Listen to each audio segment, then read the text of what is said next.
How to make homemade dog treats. You first want to identify a local butcher where you can get meat cheaply. You want to focus on getting beef heart, chicken, boneless chicken, gizzard. You have different options, but make sure that whatever meat you use does not have any bone. You don't want to make treats with bones in them. So look for a local butcher, use Google Maps and find a local butcher and source good meat.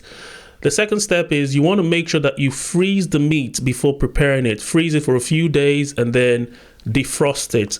After you've defrosted the meat, make sure that you also get yourself a good grease-proof baking paper. You need a baking tray, you need coconut oil spray and baking paper.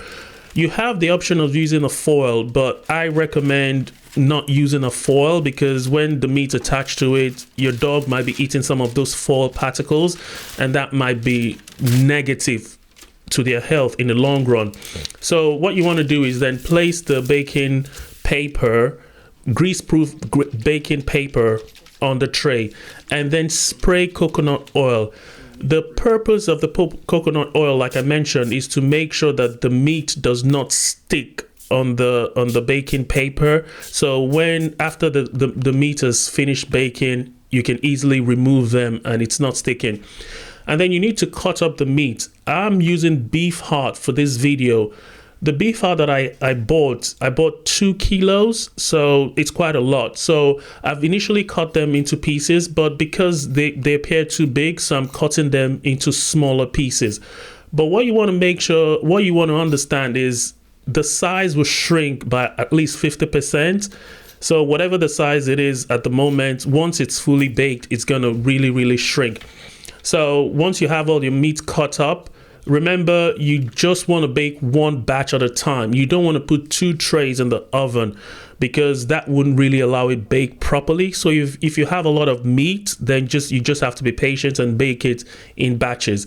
So this is the first batch that I'm baking. As you can see, I'm just placing the meat slowly onto the tray, and then I'm going to put everything into the tray, and I'm going to try and spread them out. Make sure that they're not really touching each other because you want the heat to go around the meat and make sure that the meat is properly baked up to a stage where it's properly cooked.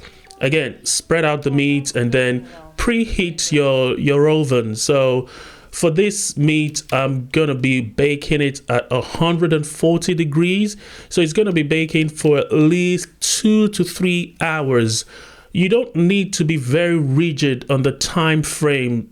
The 2 to 3 hours does not really need to elapse because the meat might be easily dried up before then.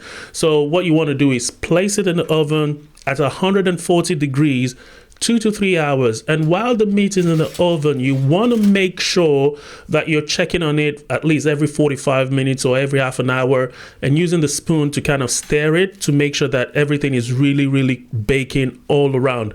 So once you feel that the meat is ready, you take it out. You have the option of allowing it to cool down a little bit before you store it, but because I'm going to be storing it in a glass jar, and the glass jar can take heat, so I'm just putting it straight into the glass jar. As I said, this is the first batch that I baked.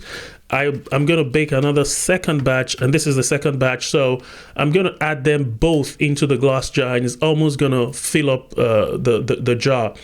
And when you're storing the treat, you want to use an airtight glass jar to make sure that the meat is properly preserved. This treat I'm going to use for the next 2 to 3 weeks, depending on the quantity that I use to train my dog. So I'm going to close it in the airtight glass container, preferably glass container. Don't use plastic. And then just put it into the fridge, not the freezer. I store it into the fridge, and every time I want to train my dog, I just take a few out and put it in a Ziploc bag.